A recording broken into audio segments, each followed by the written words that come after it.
नमस्कार, मी डी.टी. आंबेगावे, मुख्य संपादक सत्य पोलीस टाइम्स। सामान्य जनतेचा आवाज बुलंद करण्यासाठी सत्य पोलीस टाइम्स या चॅनेलला आत्ताच सबस्क्राइब करा। जिजाऊंच्या पोटी जन्माला आलेले राजमाताच्या पोटी जन्माला आले राजाधिराज हिंदवी स्वराज्याचे संस्थापक युगप्रवर्तक छत्रपती शिवाजी महाराज यांच्या पदस्पर्शाने पुनीत झालेल्या तळ्याच्या ऐतिहासिक गडाच्या पायथ्याशी तिन्ही संध्याच्या पवित्र वेळेला तुमच्याशी संवाद करताना मला मनापासूनचा अभिमान आणि आनंद या ठिकाणी होता। या तळा तालुक्यातल्या माता भगिनी प्रचंड संख्येने या ठिकाणी आल्या। महायुतीच्या सर्वच कार्यकर्त्यांनी मेहनत घेतली। माझ्या गेल्या अनेक वर्षाची परंपरा सातत्याने राहिली की माझ्या निवडणुकीच्या शेवटच्या टप्प्यामध्ये मी तळ्यामध्ये या ठिकाणी होतो। तळ्यामध्ये एकदा शेवटची सभा झाली का संबंध ग्रामीण भागातल्या कानाकोपऱ्यामध्ये विचार जातो आणि भक्कमपणाची साथ तळेकरांच्या आयुष्यभरामध्ये मिळते। हे चित्र गेल्या 40 वर्षामध्ये माझ्यासारख्या कार्यकर्त्याने आणलं। माझ्या सर्व सहकार्याने या ठिकाणी मनोगत व्यक्त केलं। खेवजी तुम्ही मनोगत व्यक्त केलं, कातोडकरांनी केलं, हिराचंद तांबे साहेबांनी केलं। इथे 92 सालापासून माझे सहकारी राहिले। जिल्हा परिषदेवरती जिल्हा परिषद अध्यक्ष म्हणून त्या कालावधीमध्ये काम केलं। या सगळ्या तालुक्याच्या कानाकोपऱ्यामध्ये मी काय काम केलंय नव्याने सांगण्याची आवश्यकता आहे। 4 महिन्यापूर्वी या देशाच्या लोकसभेच्या निवडणुकीला आपण समोर गेलो। देशामध्ये एक वेगळं वातावरण त्या कालावधीमध्ये निर्माण झालं। भारतरत्न डॉक्टर बाबासाहेब आंबेडकर घटनेचे शिल्पकार यांनी या देशाला संविधान दिलं आणि राज्यामध्ये आणि देशामध्ये पुन्हा एकदा इंडियाचं सरकार त्या ठिकाणी आलं तर संविधान बदललं जाईल अशी अवई देशभरामध्ये उठवली गेली। तुमचा आणि माझा देश खंडप्राय देश आहे। काश्मीर पासून कन्याकुमारी पसरलेल्या खंडप्राय देशात अनेक धर्मीय लोक राहतात,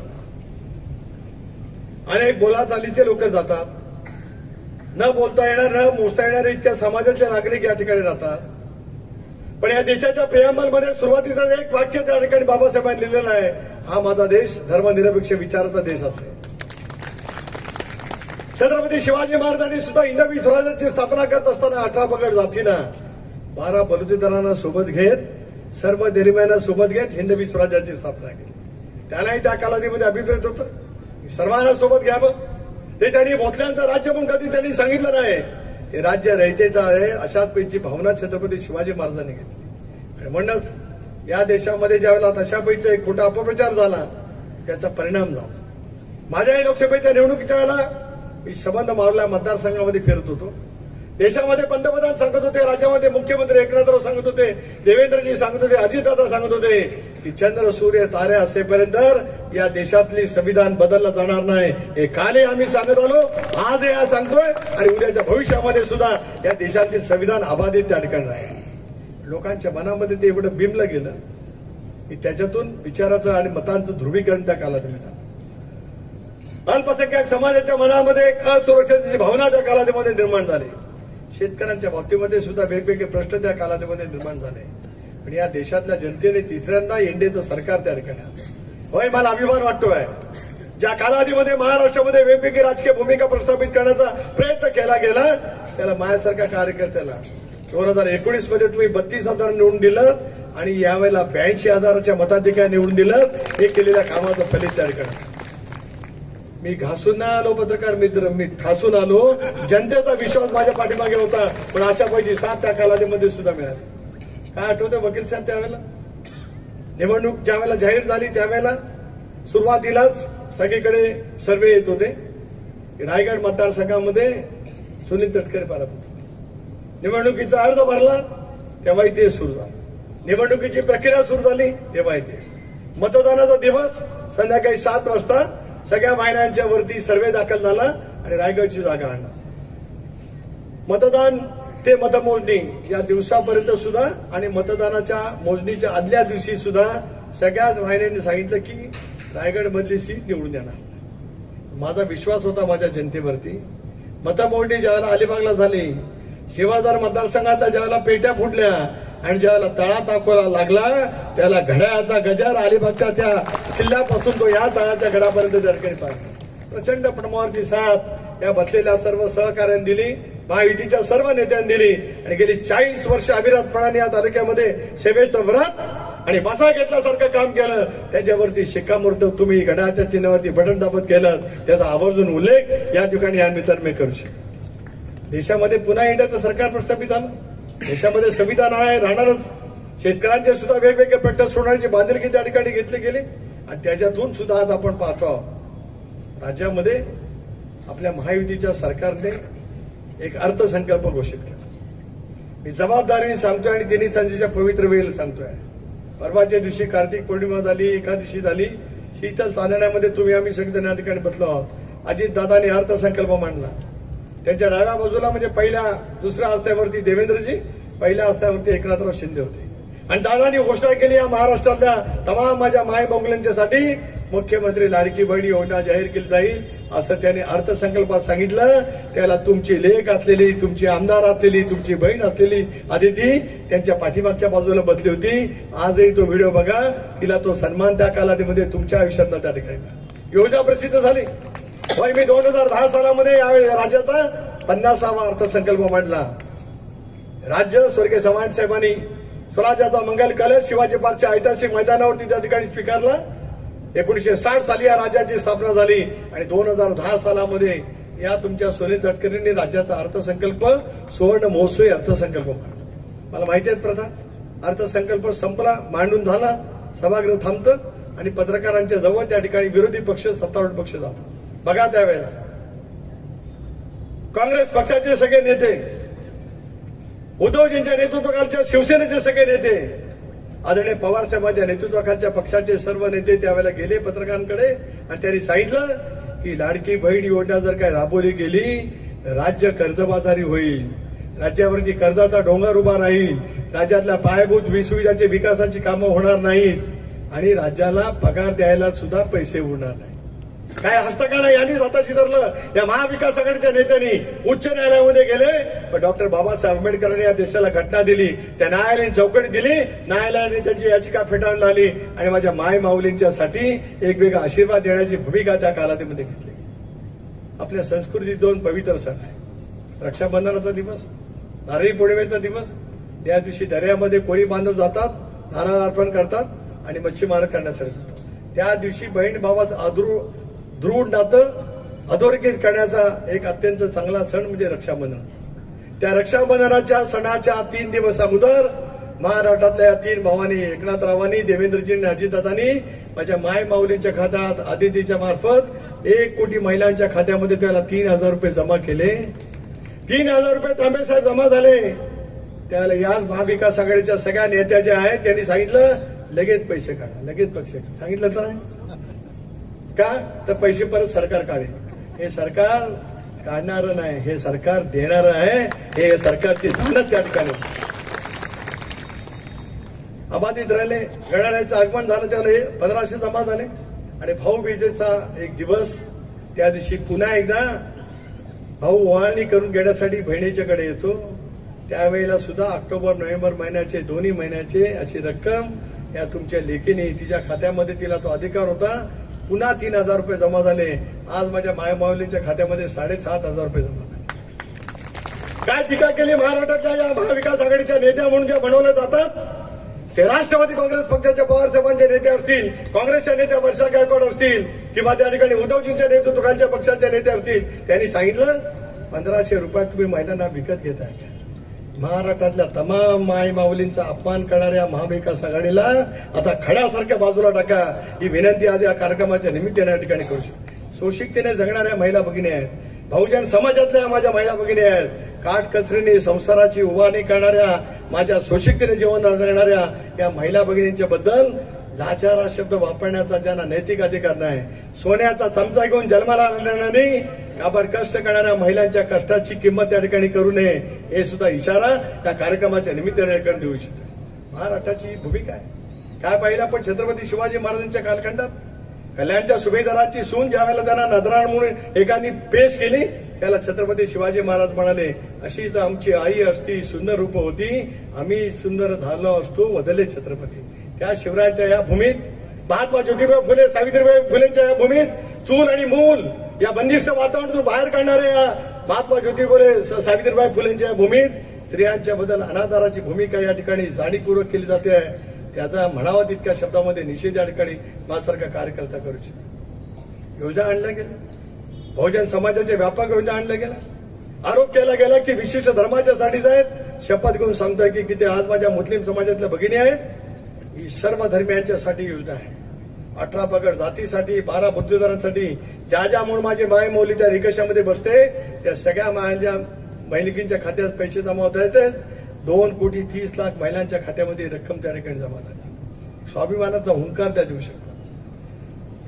राज्य सरकारने दुसरी योजना आणली, जी योजना अनुसूचित जाती जमातीपुरता सीमित होती. राज्य सरकारने त्यामुळे दुसरी योजना आणली.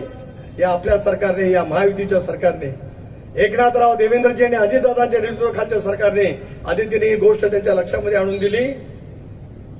8 लाख रुपये वार्षिक उत्पन्न असणाऱ्या कुटुंबातील मुलींच्या उच्च शिक्षणाचा सगळा खर्च यापूर्वी 50% उचलला जात होता, याच्या पुढे 100% उचलला जाणार. या व्यासपीठावरती बसलेले आणि समोर बसलेल्या कोणाचंही उत्पन्न 8 लाखापेक्षा जास्ती नाही. याचा अर्थ या योजनेमध्ये यांच्या पोटी जन्माला आलेली जी आता मुलगी असेल, ती उद्या डॉक्टर व्हायचं असेल, वकील व्हायचं असेल, आर्किटेक्ट व्हायचं असेल, पायलट व्हायचं असेल, तिला कुठलंही उच्च शिक्षण घ्यायचं असेल, विदेशामध्ये जायचं असेल, तर त्याचा सगळा खर्च आपलं सरकार करणार आहे. ते आपलं सरकार महायुतीचं सरकार करेल. समाजामध्ये अनेक वेळेला विकृती निर्माण होते. विरोधी पक्ष आज त्या ठिकाणी संरक्षणाच्या भूमिकेच्या होतेमध्ये त्या ठिकाणी बोलतोय. महिलांना संरक्षण देण्याचं काम त्या ठिकाणी निश्चितपणे होत आहे. पण समाजामध्ये विषमता ज्याला वाढीला लागते, विकृत मनोवृत्ती वाढीला लागते. आज महाराष्ट्रामध्ये 1,000 मुलांच्या पाठीमागे 800-850 मुली जन्माला आहेत. या मुलींचा जन्मदर वाढला पाहिजे म्हणूनच आदित्यने ही बाब सरकारच्या लक्षामध्ये आणून दिली. आणि लेख लखपती म्हणजे मुलगी जन्माला आली का तिच्या खात्यात 5,000 रुपये, ती पहिलीला गेली की उरलेले 5,000, ती 8वीला 12वीला गेली की परत, आणि तिचं वय 18 झालं का तिच्या खात्यात 1,05,000. एका माऊलीच्या पोटी 2 मुली जन्माला आल्या तर त्या दोन्ही लखपती त्या ठिकाणी होती. ती यापूर्वी कधी घडता घेतलं नव्हतं. सामाजिक समतेचा विचार करणाऱ्या या महायुतीच्या सरकारच्या माध्यमातून या कल्याणकारी योजना त्या ठिकाणी दिल्या गेल्या. एसटीचा प्रवास मोफत केला गेला. एवढं सगळं बहिणीने दिल्यावर हे सगळे काय म्हणाले? सगळ्या बहिणीने दिलं तर आता भावांचं काय म्हटलं सगळे? अरे या माय माऊलींच्या कष्टातून हे सगळे आहेत. माझी सुद्धा माऊली गरीब आहे ना, तर मी सकाळी बाहेर पडतो आणि रात्री जातो आईच्या जेवायला. हे काबाड कष्ट करतात, पण तुमचा संसार नेटीने उभ्या करतात. त्यांच्यासाठी करणं सरकारचं कर्तव्य होतं. पण शेतकऱ्यांच्यासाठी सुद्धा 14,000 कोटी रुपयाची विजेची थकीत माफी दिली आणि पुढचे 5 वर्ष शेती पंपाची वीज सकाळी 7 वाजल्यापासून ते संध्याकाळी 7 वाजेपर्यंत मोफत देण्याचा निर्णय यात आपल्या सरकारच्या माध्यमातून त्या ठिकाणी. 1 रुपयात पीक विमा. आज या तालुक्यामध्ये सुद्धा शेतकरी संघटना, त्यांना माझा विनंती आहे, असा निर्णय शेतकऱ्यांच्यासाठी या पूर्वीच्या कालखंडामध्ये कधी त्या ठिकाणी घेतला गेला. आंबा उत्पादक शेतकऱ्यांसाठी सुद्धा पीक उतरवण्यासाठी, विमा उतरवण्यासाठी शेजारच्या जिल्ह्यामध्ये कमी रक्कम होती, आपल्या जिल्ह्यामध्ये जास्त रक्कम होती. इथे काही शेतकरी संघटनेचे लोक उपोषणाला बसले. मी आणि आदितीने पुढाकार घेतला आणि त्याच्यामध्ये आपण मुंडे साहेबांच्याकडे बैठक घेतली. आता समान पातळीवरती आली. थकीत असलेली सगळी रक्कम सुद्धा मिळाली. याचा अर्थ शेतकरी शेतकऱ्यांच्या जीवनासाठी आवश्यक असणारे काम करणं. या मतदारसंघाला दामा तळेगावकर साहेबांचं नेतृत्व मिळालं, दादासाहेब देशमुखांचं नेतृत्व मिळालं. या मतदारसंघामध्ये मी आमदार झाल्याच्या नंतर मांजोळीच्या परिसरामध्ये धरण बांधलं पाहिजे असं बाळासाहेब देशमुखांनी मला सांगितलं. आज ते धरण पूर्ण आहे. आपल्या संघाच्या पुलावरती डिसेंबर महिन्यात खडकाळात असायचा, आता मे महिन्यामध्ये सुद्धा पाण्याचं धरण असतं. तुम्ही कल्पना द्या, फक्त हो म्हणा. पाईपच्या द्वारे खाली सगळ्या शिवारात कलिंगडासाठी, भाजीपालासाठी लागणारं पाणी आणून देण्याचं काम हा सुनील तटकरे करेल असा शब्द या कार्यक्रमाच्या निमित्ताने शेवटी काय स्थलांतर काय आज झाले? कोण टीका टिप्पणी करू शकतो? आपल्या वाडवडिलांपासून 4 पिढीपासून लोक मुंबईला गेली. चाकरमानी शब्द का आला? 4 पिढ्यापासूनचे आपले सगळे गेले. माझे आजोबा तर 1920-25 सालामध्ये मुंबईला गेले. मुंबईमध्ये गिरणी कामगार म्हणून लागले. हेड जॉबर झाले. 1000 लोकांना त्यांनी मुंबईला नेलं. त्यावेळेपासून कारण चाकरमानी येतात गणपतीला, शिमग्याला, म्हणून आपण चाकरमानी शब्द. स्थलांतर आज नाही झालं. टीका टिप्पणी करणाऱ्यांना अजून इतिहास माहित नाही. ज्यांना स्वतःच्या वॉर्डामध्ये 10,000 रुपयाचा निधी देण्यात आला त्यांनी सुनील तटकरेला आव्हान देण्याचा प्रयत्न करू नये, हे सुद्धा मला या ठिकाणी अंतिम सांगायचं. ज्या वेळेला मी आमदार झालो त्यावेळेला परिस्थिती होती. जिल्हा परिषद अध्यक्ष झालो, या कानाकोपऱ्यामध्ये फिरलो. मी त्या दिवशी खरसामेळ्यावरनं अंडाळ्यावरनं मला शरदनी सांगितलं गौरवाडीवरनं मी खरसामेळ्याला गेलो. मी 92ला अध्यक्ष झालो. गवळी समाजाचं अधिवेशन आता मगाशी प्रथमनं विसरले. सगळ्या समाज दिलं आणि मग शेवटी गवळ्याने दिलं, पहिलं नाही दिलं. खरं का खोटं? जय महाराष्ट्र बोला आणि हो म्हणा. खरं आहे ना? दोपरभर धुळ्यातून मी गेलो. आज माझ्या या तालुक्यातला अशी वाडी वस्ती मोल्ला बुद्धवाडी राहिली नाही की जिथं डांबरीकरणाचा रस्ता नाही. त्या गावात जे जे पाहिजे ते देण्याचा प्रामाणिकपणाचा प्रयत्न आहे. आजही मला अभिमान वाटतोय. 104 वर्षापूर्वी कुणबी समाजयोती संघ मुंबईला स्थापन झाला. समाजाच्या व्यापक हितासाठी झाला. 1980 साली राज्याचे मुख्यमंत्री बॅरिस्टर आंदोलन साहेब झाले आणि शामराव पेजे साहेबांनी त्यांना विनंती केली म्हणून मुरुडच्या परिसरामध्ये त्यांनी भूखंड दिला. 42 वर्ष तो भूखंड तसाच पडून होता. कुणबी समाजयोती संघाचे त्यावेळेचे पदाधिकारी भूषण मरे आणि त्यांचे सर्व सहकारी या सुनील तटकरेला भेटले. एकही वाक्य खोटं सांगत असेल, या गावची आमची माता या ठिकाणी रामदेवती या ठिकाणी आहे, चंडिके माता. एकही वाक्य या ठिकाणी खोटं नाही. सगळ्यांना घेऊन मी अजितदादांच्याकडे गेलो आणि महाराष्ट्राच्या इतिहासात शपथ घेऊन सांगतोय, महाराष्ट्राच्या इतिहासात पहिल्या प्रथम एका सामाजिक संघटनेच्यासाठी अर्थसंकल्पामध्ये 5 कोटी रुपयाची घोषणा झाली. ती माझे नेते असलेल्या अजितदादांनी केली. हे मला या ठिकाणी आनंद सांगितलं. 5 कोटी रुपयाचा चेक दिला, उरलेले 7 कोटी रुपये मुख्यमंत्र्यांनी दिले. 12 कोटी रुपयाची वास्तू भांडूपच्या परिसरामध्ये उभी राहिली. इथे आज आपलं सभागृह चालू आहे. आज कदाचित रवी इथे आहेत की नाही मला माहित नाही. सगळे सहकारी माझ्याकडे आले. सगळ्यांनी सांगितलं की तालुक्यातलं कुणबी भवन उभं राहिलं पाहिजे. तयारचं तर अगोदर झालं तिथलं. बाकी भागाभागातल्या आज आता अडकाश साहेब आहेत, सगळी आपण उभी केली, मेहरबानी नाही केली. माझ्या 2018 सालामध्ये मी ज्याला निवृत्त झालो विधान परिषदेतून, 2018 मध्ये नागपूरला 6 वर्ष होऊन गेली. त्याला मी निवृत्त झालं, 1.5 तास भाषण केलं आणि मी शेवटचं वाक्य म्हटलं, मी जन्माने जरी गवळी असलो तर मी कर्माने कुणबी आहे. हे माझं वाक्य सभागृहामध्ये कार्यक्रम. कोण काय बोलतोय? बहुजन समाजाच्या व्यापक हितावरती आपण ज्याला काम करण्याचा प्रयत्न करत असतो त्याला अधिक गती देण्याच्या कामाला त्या ठिकाणी आवश्यकता असते. मला आठवतं 86-87 साली पहिल्यांदा ज्यावेळेला नाना भाऊ बावकर साहेब हयात होते त्यावेळेला मी पहिल्यांदा आलो. एक साकाव बांधला, त्यावेळेला 1000 लोक उपस्थित होते. याच पनवेलच्या डोक्यामध्ये गायमुखच्या डोक्यावरती नथुराम मोडकने मला नेलं 86-87 साली. त्यावेळेला त्याच्यातून पाणी आणण्याच्यासाठी गायमुखातून काम करणारा सुनील तटकरे 86 साली 36 वर्ष होऊन गेली. या सगळ्या परिसराच्या लाल मातीशी एकरूप होत गेलं. समाज जीवनाशी घट्टपणाचं एक अतूट असं नातं त्या ठिकाणी प्रस्थापित झालं. माय माऊलींच्या पासून खेड्यापाड्यातल्या प्रत्येक नागरिकांची ताकद त्या ठिकाणी पाठीमागून राहिली आणि त्याच्यामुळेच बदललेलं चित्र आपण पाहू शकतो. इथे ज्युनियर कॉलेज नव्हतं, होतं काय? दिलं ना मी. सिनियर कॉलेज पाहिजे होतं, दिलं. अनुदानित पाहिजे होतं, ते दिलं. माझगाव सारख्या ठिकाणी त्यावेळेला माणगाव शिक्षक प्रसारक मंडळाने हायस्कूल सुरू केलं होतं. मी आमदार झालो त्याला बंद पडत होतं. बंदरकांठा विभागातले सगळे माझ्याकडे आले. डॉक्टर पतंगराव कदमांच्याकडे मी गेलो आणि भारतीय विद्यापीठाला ते घ्यायला लावलं. त्या भारतीय विद्यापीठाने सुबकची इमारत त्या ठिकाणी बांधलेली आपल्याला पाहायला मिळू शकते. पडवणचं हायस्कूल मी जिल्हा परिषद अध्यक्ष झालो. विलासराव शिक्षण मंत्री होते. त्यांना सांगा तुम्ही अनुदानासहित त्याला परवानगी आपण आणून दिली. याचं कारण बहुजन समाजातल्या मुला मुलींच्यासाठी शिक्षणाची दालनं उभी राहिली पाहिजे. आज आता हे वेदकांचं टेक्निकल चालू आहे की नाही मला माहित नाही, चालू असेल. त्याला लागणाऱ्या सगळ्या परवानग्या देण्याचं काम प्रामाणिकपणाने सुनील तटकरेंनी केलं. आणि अभियांत्रिकी शिक्षण सुद्धा या तळ्यासारख्या ठिकाणी असलं पाहिजे. काय आठवतंय मी ज्याला पहिल्यांदा 85 साली उभा राहिलो 40 वर्षापूर्वी, पाऊस पडला की मुठोरीच्या तिथे मोरीवरती पाणी यायचं. तळा ते इंदापूर रस्ताच बंद व्हायचा. केळू शेठ बरोबर का नाही? आठवतं काय? त्याला मुंबईला होतात, इथं नव्हतात आलेले. आता कॉन्क्रीटचा रस्ता झाला. या रस्त्याला राष्ट्रीय महामार्गाचा दर्जा मिळाला. इथून 20 मिनिटाला आपण इंदापूरला पोहोचू शकतो. इथून मांदाड मार्गे खालदीवरून पलीकडे त्या ठिकाणी आगरदांड्याला पोहोचू शकतो. मांदाड खाडीवरचा पूल, विरोधी पक्षाचा आमदार असताना गडकरी साहेबांचे मला रूढ व्यक्त केले पाहिजे. त्या मांदाड खाडीवरचा पूल त्या कालावधीमध्ये मंजूर करून घेतला आणि रोहा आणि तळा एकत्रित कसे येतील त्याची प्रयत्नाची पराकाष्ठा. हे का सांगतोय? हे सर्व तुम्हाला ज्ञात आहे. उद्याच्या भवितव्याच्या कालावधीमध्ये सुद्धा आपल्याला त्याच पद्धतीने प्रयत्न करायचे आहेत. होय, मला रोजगाराची निर्मिती करायची म्हणून दिल्ली मुंबई इंडस्ट्रियल कॉरिडॉर मी पालकमंत्री असताना माझ्यावर टीका झाली. उद्धव ठाकरेंनी माणगावला सभा घेतली आणि माझ्यावरती टीका टिप्पणी केली आणि शेतकऱ्यांच्या मनात असेल ते मी करेन असं मी बोललो, त्याला आपला विरोध होता.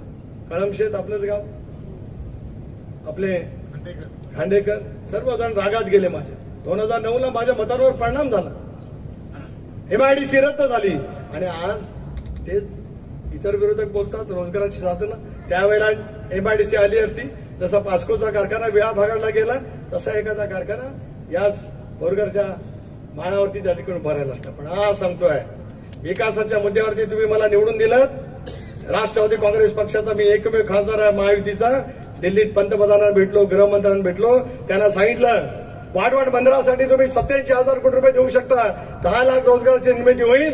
माझं दिघी बंदर, दिघी पोर्ट कलंतरी चालवत होता, त्याने ते बुडवलं, बँकरप्ट झाला. ते पोर्ट मी अदानी साहेबांना घ्यायला लावलं. मी पंतप्रधान सांगितलं की मी विकासाच्या मुद्द्यावर निवडून आलोय, माझ्या दिघी परिसरामध्ये औद्योगिक वसाहत द्या. आणि मला सांगायला अभिमान वाटतोय की माझ्या विनंतीला मान देत 40,000 कोटी रुपये दिघी औद्योगिक वसाहतीसाठी भारत सरकारने. काय दिघी औद्योगिक वसाहत? दिघे गावापुरता नाही, आगरदांडा पुरता नाही, श्रीवर्धन तालुका, शेजारचा मुरुड तालुका, म्हसाळ तालुका, तळा तालुका, रोहा आणि माणगाव या परिसरामध्ये 10,000 हेक्टरवर उद्याच्या 4-5 वर्षामध्ये औद्योगिक वसाहत होईल. एकही मी तुम्हाला सांगतोय, मी मंत्री असताना निर्णय घेतला, महाराष्ट्र सरकारचा कॅबिनेटचा नेतृत्व आहे, माझ्या कोकणात कारखानदारी येईल, पण एकही रासायनिक प्रकल्प प्रदूषण करणारा येऊन देणार नाही. हा राज्य सरकारचा निर्णय आहे. याचा अर्थ निसर्गाने दिलेल्या भूमीत कारखानदारी आली पाहिजे, रोजगाराची साधनं निर्माण झाली पाहिजेत. त्या माय माऊलींच्या पोटी जन्माला आलेली मुलं इथे जन्माला येतील, इथे शिकतील, त्यांना सर्वतोपरी इथं शिक्षण मिळेल आणि इथेच त्यांचं आयुष्य जाईल. या भूमिकेवरती पुढच्या 5 वर्षामध्ये काम केलं जाईल. आज आपण काय पाहतो, अंगणवाडी मदतनीसची जरी जाहिरात निघाली, पोलीस पाटलाची जाहिरात निघाली, तरी BA आणि MA झालेल्या मुलांचे अर्ज येतात. रोजगारावरती निर्मित असलेले अभ्यासक्रम सुरू झाले पाहिजे. चंद्रकांत 10 वेळा तुम्हाला सांगितलंय, माझ्या या तालुक्यातल्या सगळ्या शैक्षणिक संस्थांना सांगतोय की जे रोजगार पुढे कारखाने येतील, आज मी खासदार आहे, मला माहिती आहे की पुढचे कसले कारखाने येणार आहेत, त्याच्या अनुषंगाने कुशल कामगार तयार करण्याचे सगळे कोर्सेस आपल्या वेगवेगळ्या हायस्कूलमध्ये तयार करायला लागतील. त्याला आणायची परवानगी भारत सरकारकडनं तुम्ही अर्ज द्यायचा आणि तुमच्या घरपोच ती परवानगी द्यायची आणि लागणाऱ्या पायाभूत सुविधा निर्माण करायचा. हे काम सुनील तटकरे करेल. ज्याला कारखाने सुरू होतील त्याला आजूबाजूचे येणार नाहीत, माझे इथलेच भूमिपुत्र त्या ठिकाणी काम करणार. रोह्यामध्ये इतके दिवस मुलींना कधी कंपनीमध्ये घेतलं जातं. तुम्ही आग्रह धरला सुदर्शन केमिकल जवळ, आज 350 BSc झालेल्या मुली, 350 BSc झालेल्या मुली सुदर्शन केमिकल मध्ये आज त्या ठिकाणी केमिस्ट म्हणून काम करतायत. याचं श्रेय मी घेऊ इच्छित नाही, प्रामाणिकपणाचं भावाच्या नात्याने केलेलं काम. हेच काम आपल्याला पुढे न्यायचं, त्या कामाला गती द्यायचं. याच्यासाठीच या राज्यातली महायुतीच्या सरकारच्या माध्यमातून आपल्याला काम करायचं. बदललंय वातावरण. मी महाराष्ट्राच्या खानाकोपऱ्यामध्ये फिरतो, चांद्यापासून बांद्यापर्यंत. महाराष्ट्राची ओळख काय? चांदा ते बांदा. चांदा म्हणजे काय तर चंद्रपूर, आणि बांदा म्हणजे काय तर सावंतवाडीचं टोक. गोंदिया, भंडारा, चंद्रपूर, गडचिरोली, नागपूर, वर्धा, यवतमाळ, वाशिम, अकोला, अमरावती, पश्चिम विदर्भ, पूर्व विदर्भ, संभाजीनगर, जालना, परभणी, हिंगोली, नांदेड, बीड, लातूर, धाराशिव, उत्तर पश्चिम मराठवाडा, अहिल्यानगर, नाशिक, नंदुरबार, धुळे, जळगाव, उत्तर महाराष्ट्र, सोलापूर, पुणे, सांगली, सातारा, कोल्हापूर, पश्चिम महाराष्ट्र, सिंधुदुर्ग, रायगड, रत्नागिरी, ठाणे, पालघर, हा कोकण, या सगळ्या भागामध्ये मी फिरलो. वातावरण आता बदललंय. 23 तारखेला निकाल लागेल, त्याला आपलं महायुतीचं सरकार येईल, त्याच्यात माझ्या मनामध्ये काय शंका नसेल.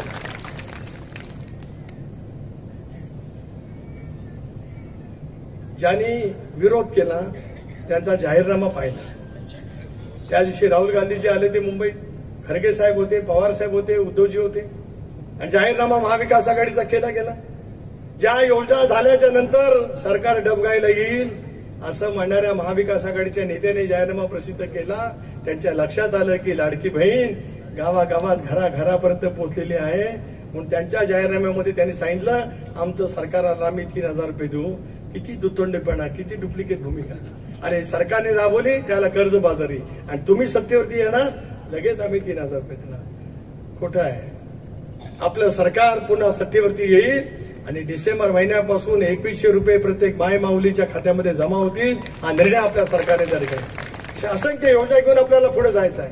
तुम्ही उल्लेख केलात मगाशी द्रोणागिरीचा 5 कोटी रुपये आपण दिले. एक ऐतिहासिक क्षण आहे, सर्वांच्या श्रद्धेचं ठिकाण आहे.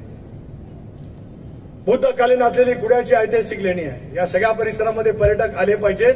या दृष्टिकोनातून आपण पर्यटनाची पराकाष्ठ करतो. अलिबाग पासून तो साईपर्यंत, साईपासून ते अगदी पलीकडे मशाल तालुक्यातल्या लिपडेवाईपर्यंत जाणारा रस्ता आपण ह्या अंतर्गत घेतला. आता तो रस्ता पूर्ण झाला आहे. इंदापूर पासून तो रस्ता झाला. या तालुक्यातली दळणवळणाची साधनं तयार झाली. आता या बहुजन समाजातल्या महिला भगिनींच्यासाठी उद्याच्या व्यापक आधारावरती काम करण्याची मानसिकता आहे. आदिती ते काम नेकीने प्रामाणिकपणाने करते आहे. महाराष्ट्रातल्या 2,35,00,000 महिलांच्या पर्यंत पोहोचली. महाराष्ट्राच्या कानाकोपऱ्यात तिचं नाव गेलं. तो तिचा बहुमान नाही तर शिवधन म्हसळा मतदारसंघातल्या तळा, रोहा, माणगाव मतदारसंघातल्या जनतेचा तो बहुमान. काम करण्याची संधी मिळणं हे सुद्धा नशीब लागतं. ते नशीब एका दिवसामध्ये उभा राहत नाही. तुम्ही काय पद्धतीने समाजाची सेवा करण्याचा प्रयत्न करतात त्याच्यावरती त्याचं उत्तरदायित्व त्या ठिकाणी घडणं असतं. उर्वरित कालावधीमध्ये रोजगाराची साधनं निर्माण करणं, पर्यटनाच्या वरती आधारित रोजगाराची निर्मिती करणं, महिला बचत गटासाठी फिरता निधी 15,000 होता, आता 30,000 रुपये नेलेला. व्यासपीठावरती माझ्या सर्व राजकीय पक्षाच्या नेत्या भगिनी बसल्यात. या तालुक्यातल्या तालुका महिला बचत गटाचा एक महासंघ करा. मी मागे अनेक वेळा बोलतो, आता करा, निदान आता तरी चूक दुरुस्त करा. 15,000चे 30,000 झाले, त्याला फिरता निधी मिळेल. महासंघ करा.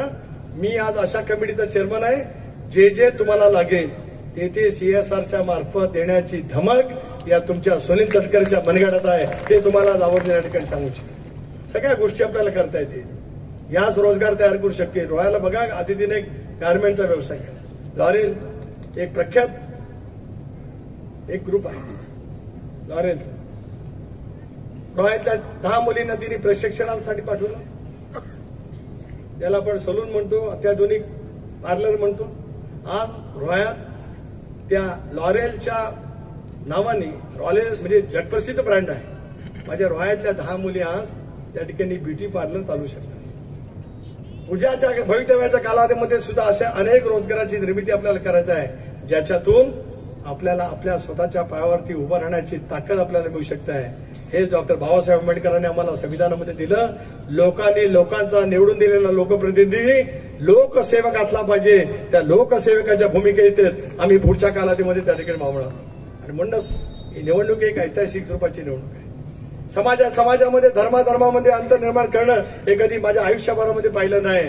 माणुसकी हा माझा धर्म आणि लोकांची सेवा करणं हे माझं कर्म. या भूमिकेतून आम्ही काम करत आलो आणि पुढच्या कालावधीमध्ये सुद्धा याच पद्धतीचं काम राहील एवढा विश्वास या तिन्ही संजीच्या पवित्र वेळी या ठिकाणी मी देऊ इच्छितो. आपण सर्वांचं पाठबळ मिळावं. या तालुक्याचं नेहमीच माझी लोकसभा निवडणूक असेल, विधानसभा असेल, त्याला पाठबळ मिळालं, अतिथीलाही मिळालं, जिल्हा परिषद पंचायत समितीला मिळालं, नगरपंचायतीला मिळालं. आता आपण सगळे एक आहोत आणि पुढे एक राहू. मी तुम्हाला शब्द देतो, पुढेही आपण अशाच वेळी राहू जेणेकरून महाराष्ट्राला गतिमान करत असताना माझा तळा सुद्धा त्याच गतीने पुढे जाईल. याच्यासाठी आता आपल्याला पुढची यशस्वीपणाने वाटचाल करायची. निवडणूक येते जाते, पण तुमची सेवा कशा पद्धतीने लोकांच्यासाठी आपण देत असतो याच्यावरती जनमानस त्या ठिकाणी काम करत असतो. आज हीच भूमिका घेऊन आपण काम करतो. त्या विराट सभेच्या निमित्ताने मी आपल्याला एवढंच विचारतो. मी कधी माझ्या सभेमध्ये विचारलं नव्हतं. 5 वर्षापूर्वी आदितीच्या सभेत विचारलं, पण आज अमृतपूर्वक विचारू इच्छितो आहे. 20 तारखेला आता राहिलेत किती, आज 17 संपली, उद्या 6 वाजता प्रचार संपेल. म्हणजे उद्याचे 24 तास, 19चे 24 तास आणि 20 तारखेला सकाळी 7 वाजता मतदान. 24 जुने 48 त्याच्यावरती आता मतदान येऊन थांबले. 20 तारखेला सकाळी माझ्या माय माऊली असतील, तुम्ही असतील, मतदान केंद्रावरती जाणं, अधिकाधिक मतदान करणं. आदितीच्या घड्याळाचं चिन्ह क्रमांक 1ला आहे, त्याच्यावरती आपण मतदान करा. आदितीला आशीर्वाद देणार आहात याच्यासाठीच मी हात उंचवतो. आपण हात उंचावून मला प्रतिसाद द्यावा. बघा, काढा फोटो आता सगळे. बघा, हे ऐतिहासिक दृश्य जे आहे हे माझ्या डोळ्यात साठवण्यासाठी माझ्या आयुष्यातली सर्वात मोठी ती शिदोरी आहे असं माझ्यासारखा कार्यकर्ता या ठिकाणी हात जोडून आपल्याला सर्वांना विनंती करू इच्छितो. हे प्रेम तुम्ही ठेवा. आदिती आणि सुनील तटकरे एटीएम सारखा तुमच्या सेवेसाठी उपलब्ध असेल. रात्री 12 वाजता फोन करा. 12 मधून 1 मिनिटाने तुमच्या सेवेसाठी उपलब्ध आहोत. करोनाच्या वेळेला होतो, निसर्ग चक्रीवादळाच्या वेळेला सुद्धा होतो. त्यावेळेला मी सांगितलं की सरसकट पंचनामे करा. प्रत्येक घरात, तालुक्यातल्या प्रत्येक घरात शासनाची मदत त्यावेळेला गेली. कर्तव्य केलं, मेहरबानी केली नाही. याच कर्तव्याच्या भूमिकेतून पुढची वाटचाल करण्यासाठी आपल्या सर्वांचे आशीर्वाद त्या ठिकाणी मिळावेत. जिथे घड्याळ असेल तिथे घड्याळ. मी रविशेखचा प्रचार करत आलो. माझ्या आयुष्यात मी पहिल्यांदा कमळाला मत टाकेल. माझ्या आईने काल मतदान केलं. तिचं वय आहे 93. घरी आले मतदान करायला. मला आदल्या दिवशी विचारलं सुनील निशाणी का असेल. म्हटलं यावेळेला कमळ आहे. गेलं असेल तिने मत. मी काय बघितलं नाही, कारण मी सांगितलं तर परत म्हणतील आईचं मत ह्याने बघितलं. गोपनीय आहे. मी त्या दिवशी दिवसभर फिरेन आणि संध्याकाळी 5 वाजता जाईन रवी शेठला मतदान करेन. जे माझे सहकारी आज निजामपूर पासून इकडे आहेत त्या सगळ्या सहकाऱ्यांचं मन धनुष्यबाण चिन्हावरती भरत शेठला गेलं पाहिजे. जे सहकारी रोह्यातले आहेत त्यांचं मतदान महेंद्र दवेसाठी आहे. त्या ठिकाणी धनुष्यबाणावरती गेलं पाहिजे. ह्या युतीच्या माध्यमातून उद्याचं भवितव्य घडवण्यासाठीच आपल्या सर्वांची आशीर्वाद रूपी साथ या ठिकाणी मिळावी. पुन्हा एकदा प्रचंड संख्येने आपण या ठिकाणी आलात आणि माझ्या भावना व्यक्त करण्याची संधी दिली याबद्दल तळेकरांचे अंतःकरणापासून ऋण व्यक्त करतो. आशीर्वादाची मागणी माझ्यासाठी आणि आदित्यसाठी करतो आणि थांबतो. जय हिंद, जय महाराष्ट्र, जय भीम. सामान्य जनतेचा बुलंद आवाज, सत्य पोलीस टाइम्स.